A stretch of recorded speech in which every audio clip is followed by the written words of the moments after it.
I'm always delighted to be with Saul News. This has been such a leader in the conservative movement and the Republican Party.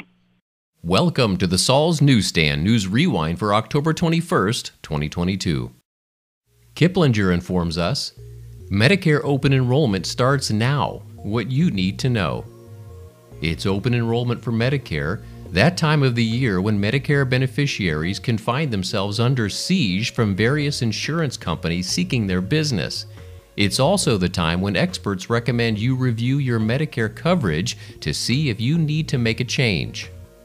Open enrollment runs from October 15th through December 7th, giving beneficiaries a window in which to review options, including traditional Medicare and Medicare Advantage, the private insurance alternative to the government insurance plan. During this open enrollment, you may change your Part D or Medicare Advantage plan for 2023 or switch between Medicare Advantage and Original Medicare or vice versa. On January the 1st, another open enrollment is held only for Medicare Advantage enrollees. During that time, which ends March 31st, Medicare Advantage enrollees can change to a different Advantage plan or to Original Medicare.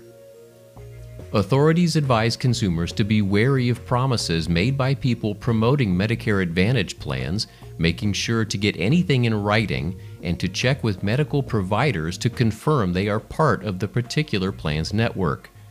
Authorities also warn Medicare enrollees to be alert to possible scams. The Washington Examiner reports, Democrats' voter suppression myth exposed again as Georgians set a turnout record.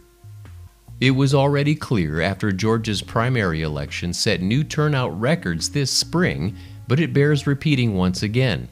Democrats don't tell the truth about voting rights. Gubernatorial nominee Stacey Abrams and a variety of other Peach State Democrats got their entire national party worked up over Georgia's new voting law last year. They framed the state's new post-COVID voting reforms as a problem so large and so grave that they called for a boycott of their own state. They invoked lynchings and slavery. And their campaign of intimidation was not just based on faulty predictions, it was based on multiple knowingly false claims. And now the results are speaking for themselves. It was announced on Tuesday that Georgia voters just set a new record for first-day early voting in a midterm election, with nearly twice as many people voting on Monday as had done so on the first day of early voting in 2018. Georgians are on pace to set a new record for midterm turnout in 2022 and are voting at levels that rival turnout for the 2020 presidential election. If anybody is trying to suppress the vote, they are doing a pretty lousy job of it. And finally, Fox News reports, FBI raises flag on elder fraud after thousands of retirees are scammed out of $1.7 billion. The FBI has raised the flag on the precipitous rise in elder fraud scams in recent years.